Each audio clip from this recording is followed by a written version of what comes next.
Weekend వచ్చింది, ఏం చేయాలా అబ్బా అని బోర్ కొట్టి బుర్ర గీక్గా ఉంటుంటే డింగ్ మన ఫ్రెండ్ గడు ఫోన్ చేసి, మామ క్లైమేట్ పిచ్చ పీక్స్ ఉంది, నైట్ రైడ్కి అలా వంజంగి పోదామా అని అడిగాడు.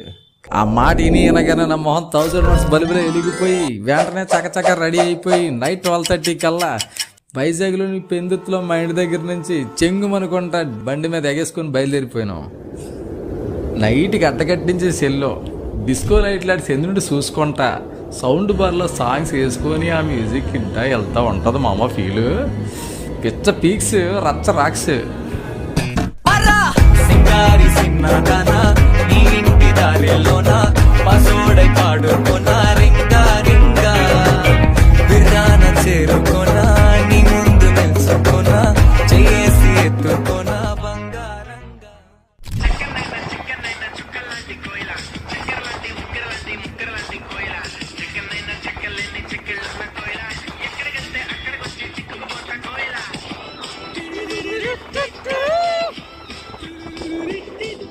అలా నైట్ రైడ్ ఎంజాయ్ చేసుకుంటా వెళ్తా తెల్లవారు 4 గంటలకల్లా మోదకొండం పాదాల దగ్గరికి వచ్చాం గురు.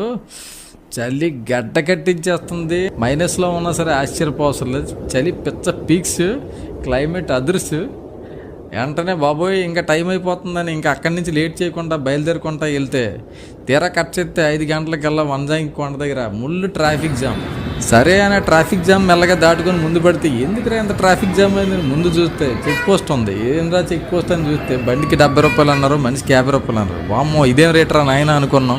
సరే ఏం చేస్తాం కానీ మనం ముందు తెలిసి బండి పార్కింగ్ పెట్టి అక్కడి నుంచి ట్రెక్కింగ్ నడుచుకుంటా పోతే దగ్గర 1 గంట పట్టింది. కానీ దారిలో ట్రెక్కింగ్ ఉంది గురు, నెక్స్ట్ లెవెల్ రోడ్డు.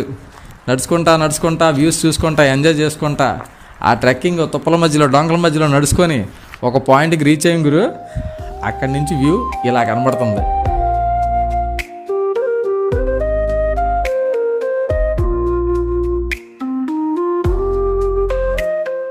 ఎక్కడితో సాటిస్ఫై అవుతాం మనం.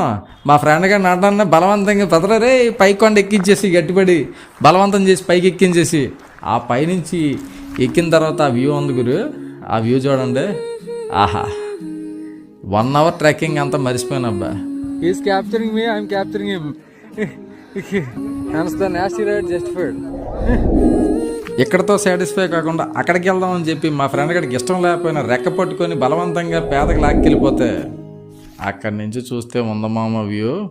నా మాటలు ఎందుకు, మీరే చూడండి.